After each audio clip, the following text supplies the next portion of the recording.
Eh bien, à présent, madame, monsieur, nous avons le plaisir d'avoir avec nous en ligne, en direct, Dr Ali Kamel, qui est analyste politique, pour parler justement de ces deux entretiens qu'a eu aujourd'hui le chef de l'État, le président Abdel Fattah el-Sisi. Dr Ali Kamel, bonjour. Bonjour, madame. Ravi de vous avoir parmi nous en ligne, en direct, justement pour parler et des relations égypto-koweïtiennes, mais aussi les relations égypto-djiboutiennes, et ce, à la lumière des entretiens qu'a eu le chef de l'État, le président Abdel Fattah el-Sisi, avec des responsables de ces deux pays. Je commence avec le Koweït. Certainement, c'était la rencontre entre le président el-Sisi et le vice-premier ministre et ministre de la Défense et de l'Intérieur du Koweït, le Cheikh Fahd Youssef Saoud al-Sabbah. Un entretien qui a porté certainement sur les relations bilatérales, mais aussi sur la situation dans la région et surtout dans la bande de Gaza. Tout d'abord, quel regard vous portez sur cet entretien? Eh bien, je vous remercie de m'avoir posé cette question très importante. Merci à vous. Car M. Fahd Youssef Sabbah cherche avec l'Égypte à faire une sorte d'appliquer la paix entre Israël et le Palestinien et la stabilité. Monsieur, donc, le vice-premier ministre de Koweït. Défense et le Koweït et l'Intérieur, Oui. a été en présence de monsieur le maréchal Abdelmegid Saab et ministre de l'Intérieur, monsieur Mahmoud Tawfiq, et également l'ambassadeur, excellence l'ambassadeur de Koweït, Ghanem Saab, et le chef de la sécurité de l'État koweïtien, Khaled Abdelhadi Shamra. Et donc, si vous voulez, cette relation entre l'Égypte et le Koweït renforce donc les liens, surtout après l'arrêt de cessez-le-feu et l'échange qui est arrivé à Palestine, à Gaza. Et donc c'est très très important de serrer les relations politiques et stratégiques avec le Koweït, car le Koweït c'est un allié très très important de l'Égypte. Et donc je pense que c'est très positif cette rencontre de Monsieur Excellence Abdel Fattah el-Sisi avec les responsables de M. Fahd Youssef Sabbah pour renforcer les liens et la coopération et donc l'application sur place de ce qui s'est passé entre Israël et le Koweït et le Qatar et les États-Unis.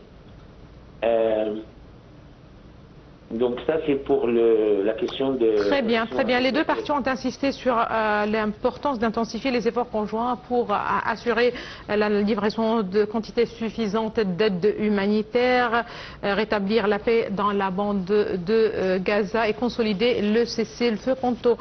Quant à la rencontre qu'a eu le chef de l'État avec le ministre djiboutien des Affaires étrangères et porte-parole du gouvernement, M. Mahmoud Ali Youssef, le président Sisi certainement, on a parlé de relations bilatérales, mais le président Sisi et monsieur Ali Youssef ont abordé la situation dans la mer Rouge et se sont accordés sur l'importance de l'action commune afin de récupérer la sécurité à Bab el-Mandab et y restaurer une navigation sûre.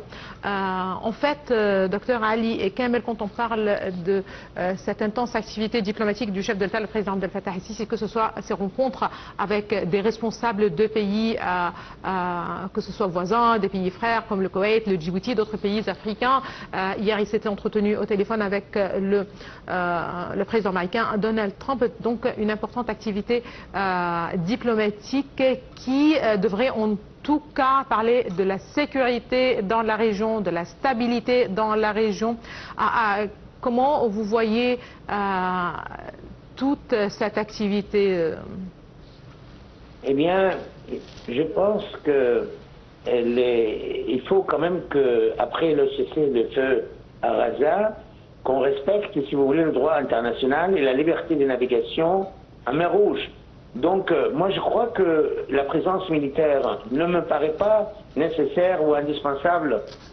Il suffit qu'il y ait une relation entre, après le cessez-le-feu, il suffit de faire en sorte qu'il y ait des relations diplomatiques, si vous voulez, pour la liberté de navigation en mer Rouge sur le plan international, et qu'on arrête un peu l'idée qu'il y a une présence militaire en mer Rouge pour la sécurité de la navigation. Et aussi, nous savons très très bien que pour l'Égypte, le canal de Suez, c'est très important, puisque la relation entre le canal de Suez et la navigation à Aden, golfe de Aden et Bab el-Mandeb, c'est pour consolider la sécurité à mer Rouge. On sait très très bien que la relation entre Djibouti et le Caire, il y a des relations étroites, et surtout que Monsieur le Président Fattah al-Sisi, il fait en sorte que l'Union africaine soit en relation et en harmonie avec la diplomatie égyptienne actuellement. Et je pense que cette relation bilatérale entre le Koweït et l'Égypte, entre Djibouti et le Caire, est très très très importante. Très bien. Je pense que l'essentiel ici est de respecter le droit international et la liberté de navigation en mer Rouge. Super, merci après beaucoup. La cessation de feu. Merci beaucoup à vous. C'est à moi de vous remercier. Docteur Ali Kem, vous êtes analyste politique. Merci beaucoup de vos précisions. Là, je rappelle que le président Abdel Fattah el-Sisi et le président américain Donald Trump ont convenu hier, lors d'un entretien téléphonique, de l'importance de mettre pleinement en œuvre la première et la deuxième phase de l'accord de cessez-le-feu à Gaza, conclu entre Israël et le groupe palestinien Hamas, et le Hamas, entre Israéliens et Palestiniens donc, et la nécessité d'intensifier les envois d'aide humanitaire dans l'enclave palestinienne.